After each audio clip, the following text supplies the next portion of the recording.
L'entrevue du jour, une présentation de la résidence des bâtisseurs Monseigneur Deschênes à Montmagny, une résidence privée pour aînés située au cœur de Montmagny, pour vivre en toute quiétude. La résidence des bâtisseurs Monseigneur Deschênes à Montmagny, une résidence privée pour aînés située au cœur de Montmagny. Personnel compétent, service 24 heures sur 24, infirmière, entrée sécuritaire contrôlée et plus encore. La résidence des bâtisseurs Monseigneur Deschênes pour vivre en toute quiétude. Mon prochain invité, il est toujours très populaire quand il vient ici parce que vous savez que toutes les entrevues, en fait, tout le contenu de l'émission du matin, eh bien, on la partage sur notre page Facebook.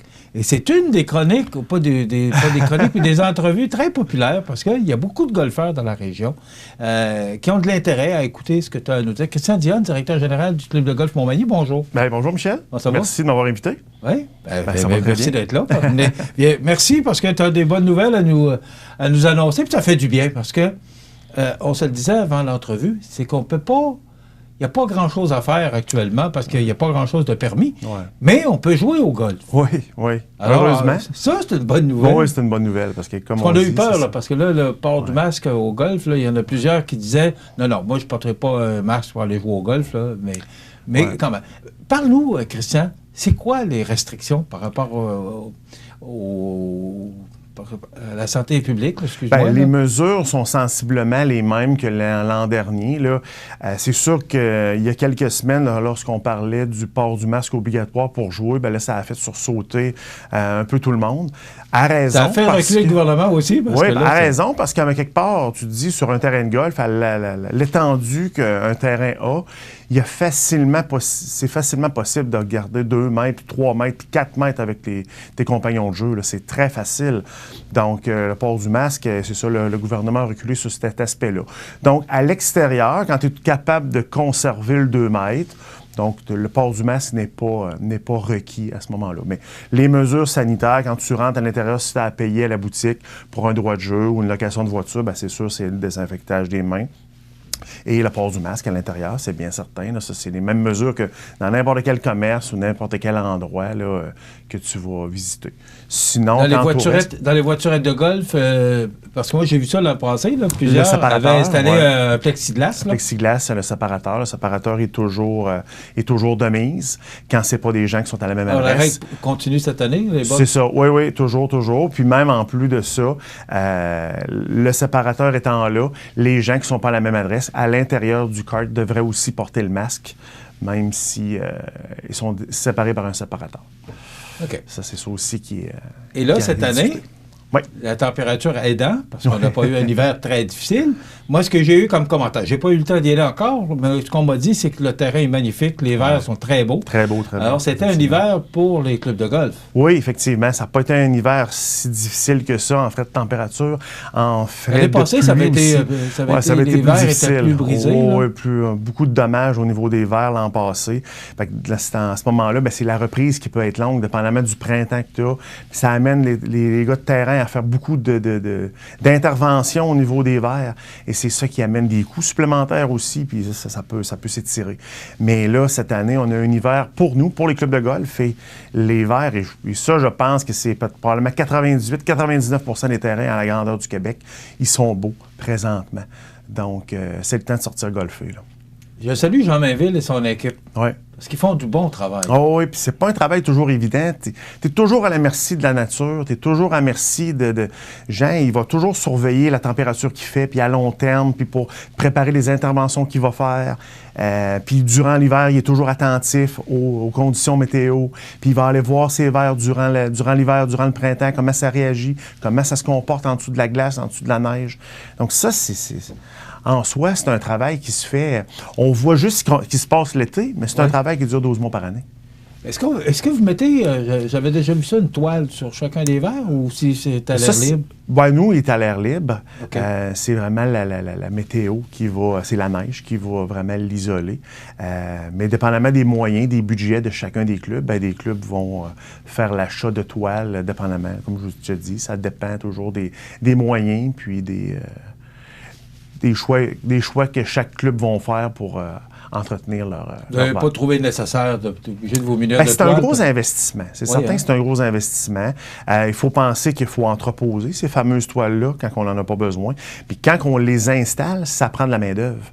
Puis quand on les installe, c'est pas de dire « Oh, on fera ça la semaine prochaine, telle journée ». Il y a des moments où là, c'est le temps. Là. C'est là qu'il faut être. Puis surtout quand c'est le temps de les enlever. Quand c'est le temps de les enlever, on a une fenêtre pour le faire. Il faut prendre cette fenêtre-là. Si tu n'as pas de main-d'œuvre sur la main, puis là, tes toiles restent là un peu trop longtemps, bien avec l'effet du soleil, s'ils ont trop chaud, ça peut nuire à ton gazon. C'est capricieux, un terrain de golf. C'est capricieux, un terrain de golf.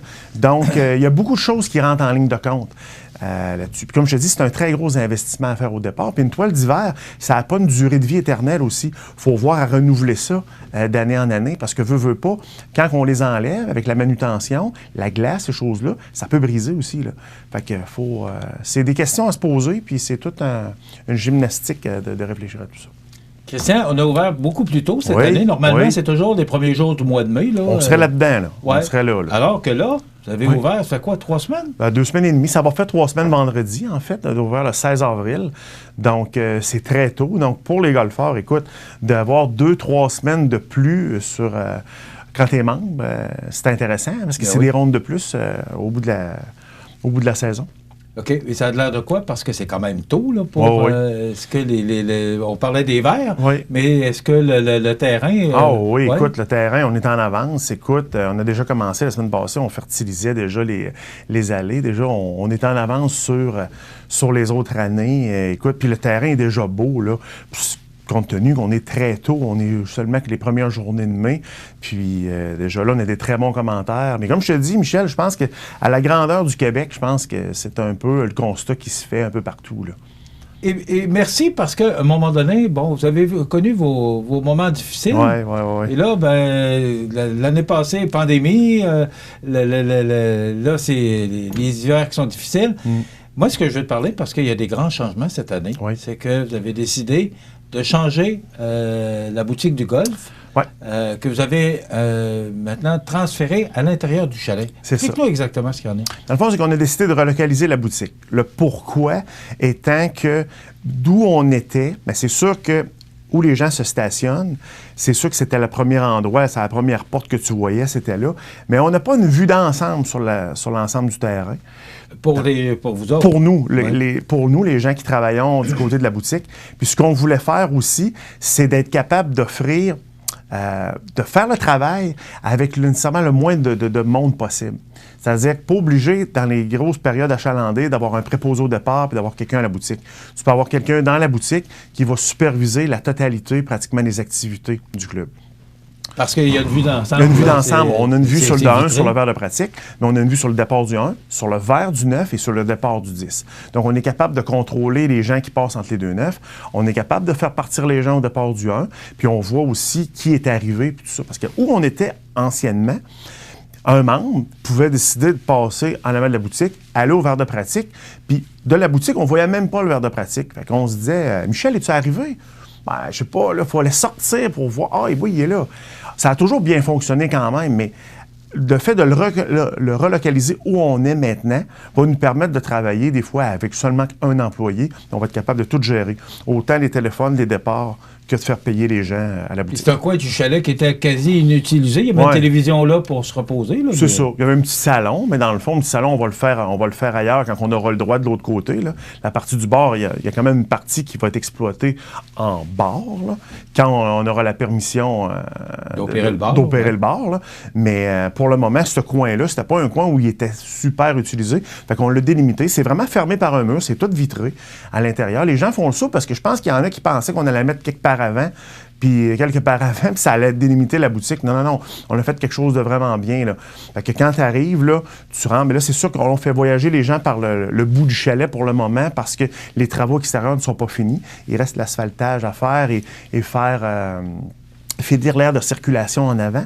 Une fois que ça sera fini, bien, les gens vont rentrer par la porte devant le verre de pratique et vont ressortir par le bout, en bas des marches, là, l'entrée complètement au nord, là, pour prendre les cartes. Les cartes vont toutes être situées là. On a délimité un aire là, pour le stationnement. Là. Bon, donc, vous aviez une belle salle de réception aussi, elle est encore là, mais là, c'est comme séparé. Il y avait un rideau. Il y avait une espèce de mur accordéon. Ouais. Là. Dans le fond, nous, on a fermé ça avec un mur. Et OK, il n'y a plus de mur accordéon. Il n'y a plus de mur accordéon. Okay. On a fermé ça complètement avec un mur. Et dans le milieu de ça, il y aura... Là, les portes sont pas... on devrait les avoir dans les prochains jours. Il va y avoir des portes à l'intérieur, des portes pour être capable d'aller de l'autre côté. Donc, quand il y a une activité, on peut tout simplement débarrer la porte et s'il n'y a pas rien du côté du chalet des manches, chalet des golfeurs, parce que je ne sais pas, on est en soirée, puis il y a un mariage ou il y a un party quelconque, on fait tout simplement glisser les portes dans le mur, puis là, ça nous donne accès à l'autre côté. Il y avait des tables aussi, il y avait un petit restaurant là, pour les joueurs de golf là, qui veulent manger entre deux neufs. Est-ce que c'est encore là? Bien, le restaurant, pour l'instant, de toute façon, on ne peut pas l'exploiter. On peut pas l'exploiter. On a pris la décision en 2021 de ne pas exploiter non plus notre restauration. On a un frigo dans la boutique, tout simplement, pour vendre des produits, des aliments préparés. Ce que vous avez fait l'année passée. C'est ça, sous-marin, sandwich et autres, là, galettes, barres de chocolat, chips, liqueurs. On a tout pour satisfaire le golfeur, mais le menu, proprement dit, plus élargi avec la restauration. Pour l'année 2021, ça ne reviendra pas avec les déjeuners. On élimine ça parce que de toute façon, pour l'instant, on ne pourrait même pas l'opérer. Quand on aura le droit, possiblement, dans les prochaines semaines, on pourrait le faire. Mais aussi, il y a le défi du personnel là-dedans. Puis c'est pas une activité qui est très rentable pour les clubs de golf, la restauration. Est-ce que vous réalisez, justement, que c'est peut-être mieux de ne pas en avoir? Parce que moi, ce que j'ai entendu, les gens se sont accommodés de ça. Les gens s'apportent des sandwichs ou encore, on peut... on fait différent. Des petits frigidaires. On a un gros frigo. Si les gens veulent s'acheter une sandwich sur place, ils peuvent le faire. Là. Ça fait. Alors, les gens se sont accommodés de ça. Oui, les gens se sont accommodés de ça. Tu sais, les membres étaient habitués souvent à la soupe, ces choses-là, qui étaient habitués. Mais les habitudes changent. Là. On a changé l'année passée parce qu'on a décidé de ne pas l'ouvrir, pas l'opérer. Puis les habitudes ont changé. Puis les jeunes golfeurs là, qu'on a, là, les jeunes de 20, 25, 30 ans, là, ça accommode très bien de ça. Puis, je te dirais, les plus vieux membres qui tenaient plus à la cuisine ont aussi, quelque part, fait le virage, n'ont pas eu le choix, ils se sont adaptés. Puis, je pense qu'ils voient bien aussi que c'est pas une activité qui est très rentable non plus pour le club. Fait que c'est ça. Christian, on a eu l'Assemblée générale à l'automne. Puis il est toujours question des finances. Comment se portent les finances de notre club de golf? Bien, malgré la pandémie. Parce que moi, je dis c'est notre club de golf. Oui, effectivement, c'est notre club de golf. Là. D'ailleurs, j'ai des actions, je suis actionnaire. C'est ton club de golf, effectivement. Et c'est mon club de golf. Effectivement. La santé financière, écoute, la pandémie a amené une recrudescence au niveau du golf. L'achalandage a été très bon l'année passée. Et la majorité des clubs de golf ont été... quasiment plein tout le temps, je dirais. Puis encore là, en début de saison... Ça fait drôle d'entendre, parce qu'on aurait cru le contraire. Il y a tellement peu d'activités. Tout le monde était inquiet de ça, la pandémie. Il y a tellement peu d'activités permises que d'avoir la possibilité de faire une activité. C'est une belle activité qui peut se faire aussi en famille. Donc, le golf... Et ça, il y a quand même un très, très bon achalandage aussi, déjà en début de saison, encore une fois. Donc, puis on s'attend à un été un peu similaire à l'an passé, côté mesures sanitaires. Donc, s'il y a encore les restrictions pour des activités, les voyages, des choses comme ça qui s'étirent, on se dit que le golf va être encore aussi populaire que l'an passé. J'ai entendu parler qu'il y a un tournoi de la Chambre de commerce le 7 juillet et il y aurait un tournoi de la Fondation de l'hôpital le mois de septembre. Oui, 3 septembre. Est-ce que mes sources sont bonnes? Tes sources sont très bonnes. Alors, ça veut dire que tranquillement, on revient à la formule des tournois? Pour l'instant, tournoi proprement dit, l'Association des clubs de golf ne le permet pas. Il ne permet pas aussi le départ en ce qu'on appelle un shotgun, c'est-à-dire un départ simultané, tout le monde en même temps. Est-ce que les règles vont s'assouplir? Donc, on va voir. C'est sûr que... C'est pour ça que vous le permettez, parce que c'est loin, mais... C'est loin encore, mais on va voir à ce moment-là quelles seront les mesures. Mais comme je disais, le plus tôt, c'est celui de la Chambre de commerce, qui sera au début juillet. Si les shotguns ne sont pas permis, puis on partira à la suite de l'autre. Ouais. C'est pas différent d'une journée de golf normale. Il n'y aura pas de rassemblement, il n'y aura pas de 5 à 7. Il n'y aura que le golf. Mais c'est pas différent d'une journée de golf normale où on a 200, 215 golfeurs une journée. Chacun a son départ, chacun arrive une demi-heure avant le départ, puis prend le départ à la suite de l'autre. Ça sera ça. Si à ce moment-là, c'est ce qui est permis, c'est ça, ça sera ça.